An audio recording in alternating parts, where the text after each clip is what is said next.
a little bit after that, I know you started working with Chocolate Genius, and that first Chocolate Genius record, Black Music, I think is such a tremendous. I'm not familiar with his later records, but that first one when it came out, and I don't know if I saw you play with him, but I definitely Medeski was playing with him.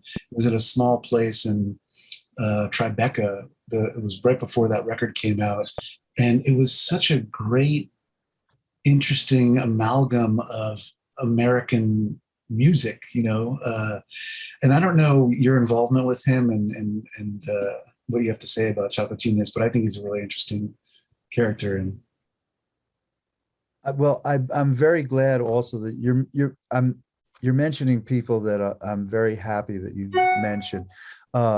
Mark, first of all, so for those who don't know, or maybe I'm disclosing some kind of trade secret here, but Chocolate Genius is Marc Anthony Thompson. Okay, he currently lives in L.A.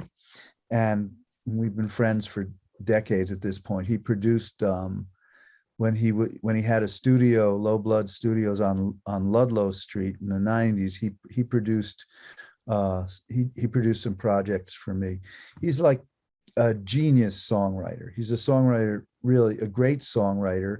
In fact, he's so good that he got some kind of major label deal very early on at age, I think 19, before he even had a chance to tour and do all this kind of stuff. So, he was learning all that stage stuff while he was, while he was already in kind of in the spotlight.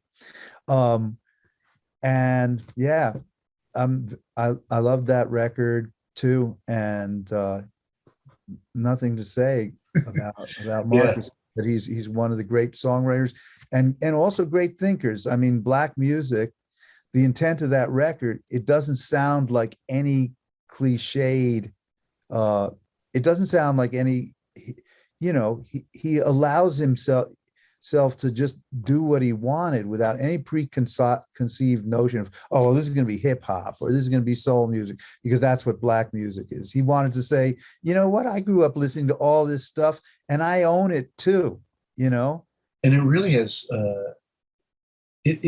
I love how broad the palette is for a record that could be a rock and roll record or a soul record. It just is. It's just itself. It's nothing in Yeah. particular, which I really appeals to me. It's So Mark saying, this is Black music because I'm Black and this is my experience. Yeah, You know, yeah, which included listening to punk music and included listening to Leonard Cohen and whoever. It all went into the mix, which was, he didn't edit out things because of preconceptions.